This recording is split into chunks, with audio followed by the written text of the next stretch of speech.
Hey, let's talk about games.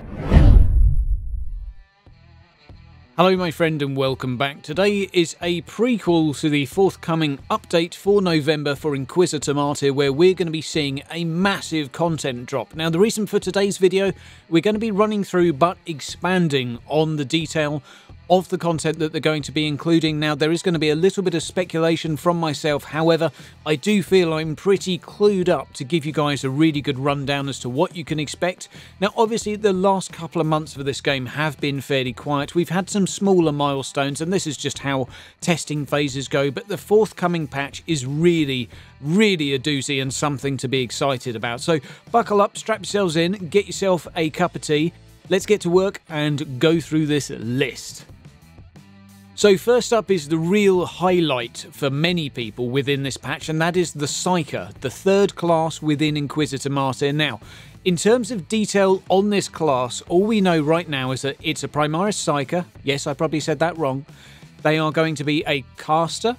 They may have some weapons, but we know they're primarily going to be a mage-like character or caster. Now, obviously, they're going to be capable of doing DPS and clearing content solo. They're not going to be an exclusively supportive role. However, there has been the word utility mentioned previously, and that is all we know about them thus far. We have no concept art, we have nothing. But I am super excited to see, and I'm really hoping and pushing the developers to try and give us a couple of leaks prior to the release. But moving on from here, next up for me is one of the biggest things, the opening chapters with tutorials for the single player campaign. Now do remember the campaign is going to be a 10 to 20 hour prologue to the actual open world feature. So we're going to spend 10 to 20 hours, depending on how thorough and fast you want to be, doing the single player content, and then we're going to be flung into the open world to do the seasons, the explorations, the leveling, etc, and all of the other stuff. Now I am excited for this for one main reason, that Van Helsing had a pretty solid story. Now it wasn't something that's going to sort of keep you awake at night pondering over. It wasn't earth-shattering, but it was good. And especially for an ARPG with a top-down view, it was solid. It was good. And I'm hopeful, I'm really truly hopeful that Martyr is going to live up to this and be one of the few Warhammer games out there that really does storytelling justice. And looking at the bright side, it doesn't have much in the way of competition because most ARPGs, not all of them, but most, have pretty crud and forgetful stories. Let's just cross our fingers. So moving on from here, we have updated crafting, the third round of modifications. So this includes enhancements, speed, etc. We believe they're going to be opening up another tab. Now, we don't know when customization is going to appear. It doesn't appear to be on the actual roadmap, but we can hope that that may be included. No guarantees, of course.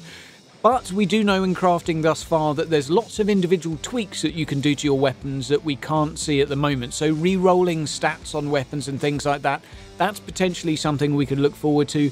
The mention of the word speed, we're not entirely sure because they have already made green items instantly craftable, but maybe there'll be ways of speeding up purple item crafting, who knows. But we can look forward to it, and maybe, just maybe, if we cross our fingers and pray to the Emperor, we might get the visual customization feature, which means it's going to be a colour painter as well as a reskinner, something we can really look forward to.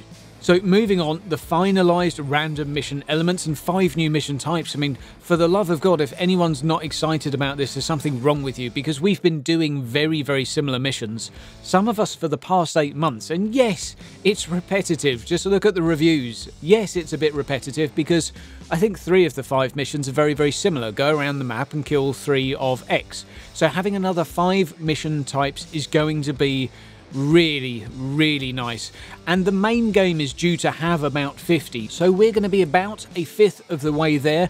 But these new mission types, I'm really hopeful that they're going to be expanding. There has been mention of sub-objectives too, so we may well see Neocore finally venturing out into making these missions a little bit more sort of multi-dimensional sub-objectives. We have no idea what they'll be, we don't know if they'll be randomised, but it may well make the missions a little bit more entertaining and a bit less repetitive. Now, as well as that, we also have the Inquisitorial Log Grand Investigation System overview.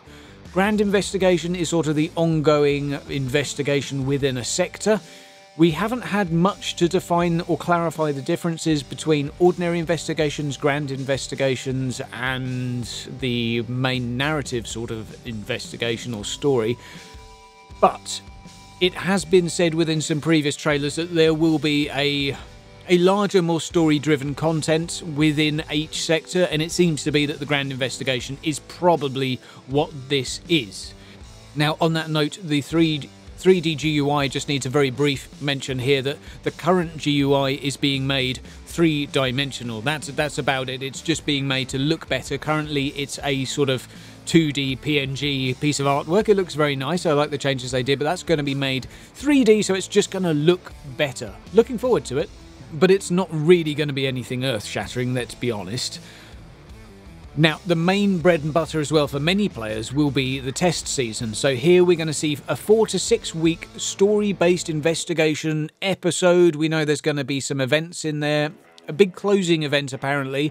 There will be the first opportunity for players to collectively make a decision, and it's kind of going to be a voting system. And whatever decision gets made has an influence on the sector. That's something we know. So let's say, for example, we're all on a planet and 65% of us say, right, this place needs exterminatus. There's just too many damn heretics in here.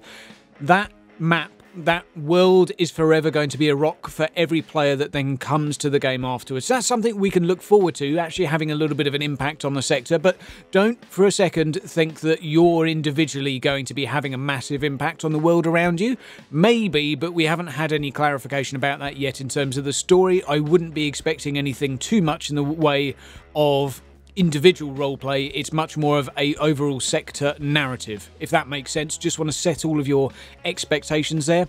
Then we have the new terrain setting, and I have absolutely no idea what it is. We have no preview footage. They've not given us anything so far. We didn't see any previews at the latest Gamescom, etc, etc. We know nothing about this, but we can look forward to it.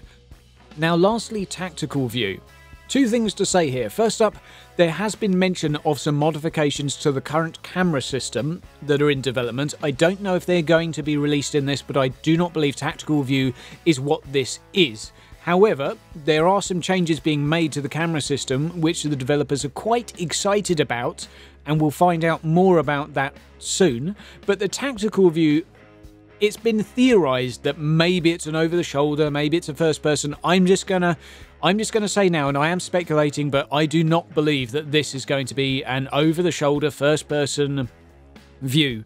I do not think that's going to happen. If you look at some of the very early footage of this game, you will see a mode, a toggle, where the cover on the map suddenly gets highlighted, and, well, I guess you could just call that a tactical view. The cover system on the map basically gets outlined for you, and I would expect this to be a development or interpretation of that. Just look up the 2015, 2016 trailers, and you will see it in there. That's my honest expectation, but maybe over the past year they've changed their direction with this, but I just want to set your expectations. I do not honestly believe that they're going to be turning this into an over-the-shoulder view. It's going to make things very, very difficult to shoot other enemies that are behind cover. And they have mentioned previously that whenever they've tried to do camera adjustments like that, the engine doesn't really cope with it. But who knows? Who knows? We'll just have to wait and see. Guys and girls, that is the forthcoming update. Remember, if you're not subscribed already, hit the little subscribe button down below. Smash that bell. That way, when I make a new video on Martyr or when the patch comes out, you're not going to miss anything. And guys, if you're looking for a review of the new content, rest assured I will give you an honest review once it's all out. Have yourselves a great week, guys. Remember to check out the other videos on the channel, and I'll see you next time.